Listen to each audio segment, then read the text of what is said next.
Welcome to Illustrated Beards, brought to you by the Fantasy Shop, best in comics and games since 1981. I am Jason. My guest this week is Austin Smith. I have chosen Serenity, Leaves on the Wind, #1. Austin has chosen Teenage Mutant Ninja Turtles, #30. And for a first for the show, we're going to review the Aquaman Volume 1 trade paperback, which was really good when they started it, and we've never talked about it, so we'll get to that here in a little bit. So we'll start with TMNT #30. All right. TMNT has always been one of my favorite, comics ever since I was a kid, from the TV show even back to the older series from the 80s. And I feel this is really, they're trying to revamp the old series. They've done an excellent job. Issue 30 brings us to the brothers at their lowest point. They've just been defeated by the Shredder. Leonardo was brainwashed by the Shredder. We actually reviewed one of the issues from that. I think we reviewed the one where he turned, where we first saw that he turned. Yeah. And you didn't think he was going to do it, but then you found out he just got really messed up.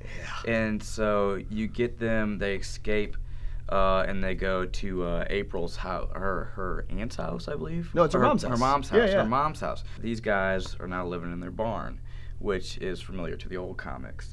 And basically we have Michelangelo, who is the happy, fun one, being really sad. I mean, look at this. It was so sad to see. Sad little turtle boy. The one that always is having a good time and always just loves what he does, just as a sad turtle. For the most part, it's him writing a note to his friend in New York that he left.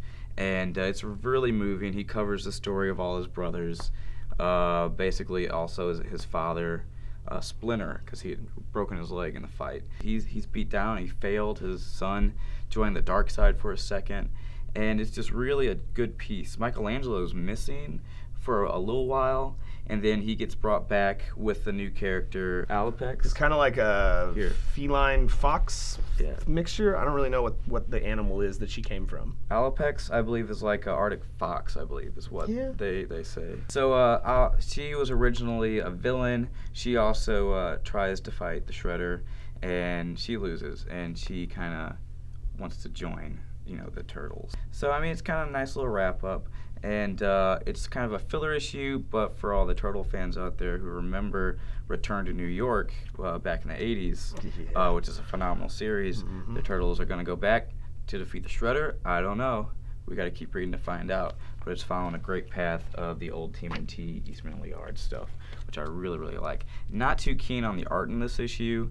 It's a little cartoony for me. See, that's what I like about it, though. I really enjoy this artist. But it's still, like, I don't know, like, the cartoony, it's really colorful, and the artist that's doing it right now, he does motion really well. Right. So when you see something happening, people walking, I mean, it's hard to portray that in a comic book, but he does it really well. The panel-to-panel stuff works. You can really see the emotions really well. Yeah. The faces, there's not a lot of detail, so you can really tell that someone's sad or someone's happy. And so I think it does work for this issue. In fact, it does work for this issue. Yeah. And I'm not a big fan of it. Right, sure. I really enjoyed the inner like dream state that they've been having, where they're running into their real mother, because I mean, we've talked about it on the show before. They've told us the story that the Turtles are reincarnated versions of characters from the feudal Japan era. Right. So it's an interesting dynamic that Leonardo's trying to find his place again with them after having betrayed them, and he keeps going to this dream state where he meets what essentially was his mother in that previous life. And it does give a very mystical feel that you get like from a feudal Japan kind of story. Yeah, from like an anime or an old Japanese, movie or an old kung fu movie. Yeah, it definitely has that spirituality. I mean, Teenage Mutant Ninja Turtles, Ninja sticks out with that. And even you get a Splinter who visits with their mom, his wife. He gets to talk to his wife. That was sad. And that was very sad, because he was kind of like, I don't want you to see me as this rodent. Yeah, he's ashamed. He's ashamed that first he's a rodent, and second that his son betrayed him. That he failed. Yeah, he sees it as a failure. Right. But all in all, it's kind of a sad issue. But it looks like it's going to get really awesome. At the last panel, you see something cool happening. So yeah, they definitely set you up and leave you wanting more. But yeah, Teenage Mutant Ninja Turtles, it does not disappoint. I mean, it continues to be really an amazing comic. TMNT #30 from IDW. It's on the shelf now. Check it out. All right, I have chosen for the other review here, Serenity, Leaves on the Wind, #1. And I was saying earlier, I really can't say anything negative about this book. Like, it was just a fantastic read. And I know you're not familiar with the Firefly mythos and the story. And it's only 1 season long, the show, so you should watch it. It's really a good show. Leaves on the Wind kind of picks up the story after Those Left Behind, which was a story that Zach Whedon, who's also writing this, did a while back that kind of tells the tale of what happened in the aftermath of the movie. A lot of the crew, I mean, Jane is not on the ship anymore. They set up in the movie Kaylee and Simon's relationship, which we see come full circle. I mean, you read in the book where he's like, "Oh, where's your brother?" And, "Oh, he's with Kaylee." And they comment on, "Oh, again?" God, they're like high schoolers, it's funny. It's an interesting thing. Mal and Anara have something going on. We really are not sure as to what it is. I mean, she in the show was a companion, which is a fancy word for a prostitute. I guess we can kind of infer from this that she's left that life behind and that she's with Mal and she's staying on Serenity, which is their spaceship, if you don't know. But so some characters have been killed throughout the movie and some of the things that led to the Aftermath books here. Interesting thing about this issue, and it's not even really a spoiler if you're familiar with it and you followed some of the other books.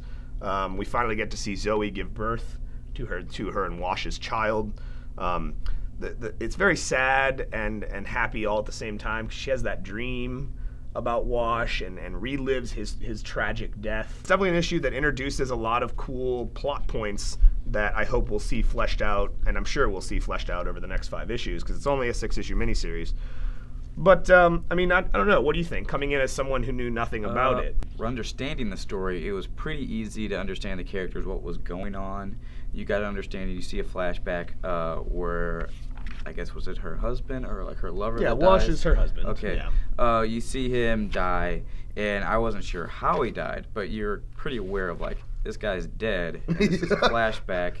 And so there's no doubt the big spear that goes through his this chest. guy. So I'm pretty sure he's dead. They're talking about like a riot or something about to happen.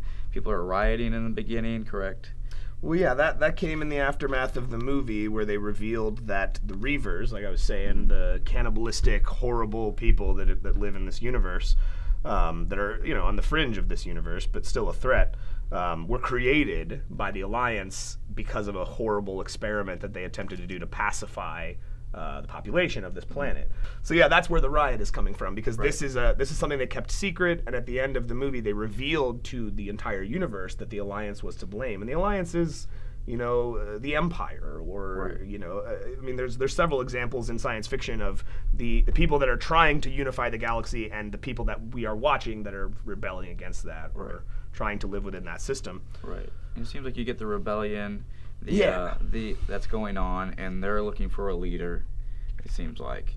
And they're trying to find their leader, which is interesting as well. And they set up that at the end of the issue that the person that they're trying to find is Mal. I mean, they're definitely he's left an impression on the universe, and people understand that if you want to get things done, he's the guy you need to talk to. We won't go into it, but there's a really cool reintroduction to an old character from the TV series, and it's just fantastic to see this person back in the fold, and I really am curious as to see what's going to happen with that. Yeah, like I said, this was really cool to a certain degree. I'm not really into a lot of sci-fi things, but this had my attention. You could see there's a lot of like themed things that kind of come off of like Star Wars kind of feel. Sure. Kind of even some like Western feels.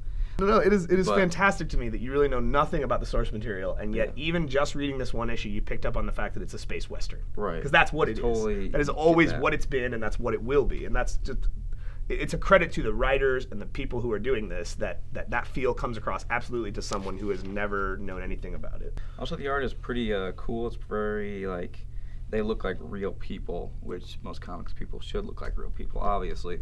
But these are supposed to be actors, and you can kind of tell that, okay, these are people that you would see in the media. But yeah, so, like I said, I can't say anything negative. Serenity, Leaves on the Wind, #1. It's going to be a 6-issue miniseries from Dark Horse. Hopefully, it'll lead into an ongoing Serenity comic book. Fingers crossed on that one. But yeah, it's on the shelf now. Check it out. All right, and the trade we have chosen to review is Aquaman Volume 1, The Trench. This is another we reviewed when your dad was on the show a couple weeks ago. We reviewed Justice League Volume 1. So this is the second time in a couple weeks here we reviewed a New 52 Volume 1. You could say Aquaman's kind of a joke. He's a weird character. He's very easy to make fun of. And they do. Jeff Johns, in the first issue, allows those jokes to be a part of his story for just that first issue. And then he moves forward from there and really proves to you why this character belongs in this universe with characters like Superman and Batman and Wonder Woman. Jeff Johns understood that people were laughing at him when he said he was going to make Aquaman cool. He saved some cops, and the cops are like, did Aquaman just rescue us? Yeah, I mean, they even are laughing at the idea that Aquaman was the one that saved them. Right.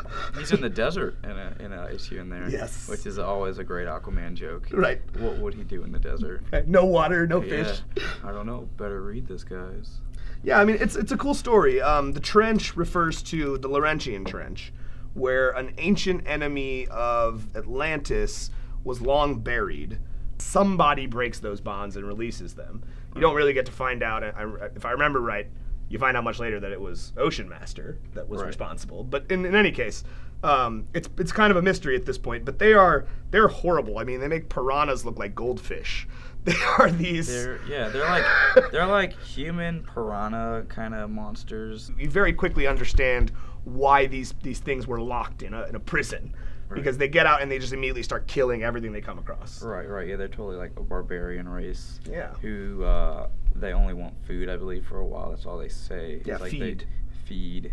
And I don't know, very, very ghastly-looking creatures. And Aquaman can barely control them, even though they're like from the ocean, and they're kind of like fish. He can't really control them, so that's kind of cool. There's something from the ocean that he can't particularly control. Well, and they give us, I mean, they don't really tell us why, but I think what the comic implies is the reason he has no control over them is because of the hive mind. They have a hive mind. So yeah, I mean, he definitely tries to take control of these things when he realizes they're aquatic. Exactly.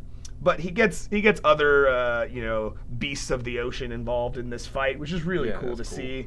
And Mira pops in. Yeah, Mira right away. Really, it's Aquaman's queen. That's his wife, and you learn in this that she has some secrets of her own to why she actually decided to become the queen. But she also takes up on her own, like she becomes her own character of like this really dominant female character. She is a great female superhero, and she holds her own, and she's always by her author's side.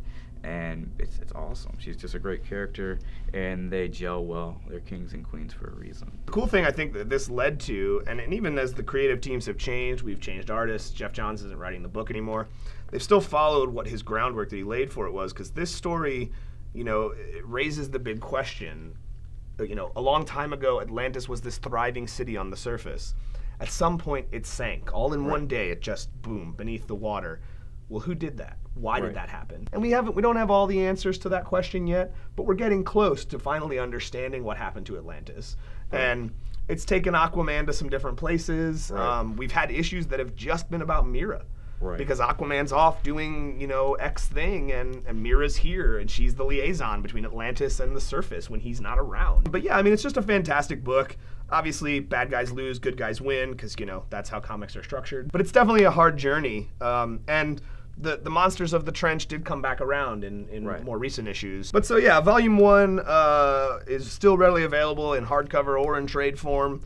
It's still a comic book that continues to sell well. I mean, DC's canceled things as we went along, but this one's still going strong. It's still one of those ones, that when New 52 was launched, it showed us what this world was going to be, and it showed us that it was going to be something we were going to have a good time with and enjoy. But yeah, so Aquaman Volume 1, The Trench, check it out. If you like it, it's definitely something we can get the rest of the volumes of, and you can catch right up to where the single issues are.